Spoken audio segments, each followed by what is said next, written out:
Hi friends, మనం రైతు బజార్ వెళ్ళినా, ఏ fruits vegetables మార్కెట్కి వెళ్ళినా, ఏ కూరగాయలు పండ్లు కొనకపోయినా ప్రతి ఒక్కరము ఆకుకూరలు అయితే కొంటాం కదండి, చాలా ఆరోగ్యానికి మంచిదని. కానీ మీకు ఒక విషయం తెలుసా? పండ్లు కూరగాయల కన్నా ఆకుకూరలకే ఎక్కువ పెస్టిసైడ్స్, రకరకాల కెమికల్స్ ఉన్న మందులు కొడతారంటే. ఎందుకంటే అవి ఫ్రెష్గా ఉండాలని చాలా ఎక్కువ మందులు అయితే కొడతారు.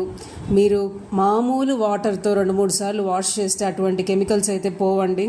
తప్పకుండా 1 spoon baking soda, 1 spoon rock salt, 1 spoon పసుపు 15 లీటర్ల వాటర్లో బాగా మిక్స్ చేసి ఈ కూరగాయలు, వెజిటేబుల్స్, ఆకుకూరల్ని వాటిలో ఉంచి ఒక అరగంట అయినా నాననిచ్చి తర్వాత మామూలు వాటర్తో 2-3 సార్లు వాష్ చేసుకుంటే ఆ కెమికల్స్ అనేవి పోతాయండి. సో ఇది ఎవరో చెప్పింది కాదండి, స్వయంగా మన సద్గురు జగ్గి వాసుదేవ్ గారు చెప్పారనమాట. ఇటువంటి హెల్త్ టిప్స్ కోసం, హెల్తీ రెసిపీస్ కోసం మన ఛానల్ దివ్యామృతంని సబ్స్క్రైబ్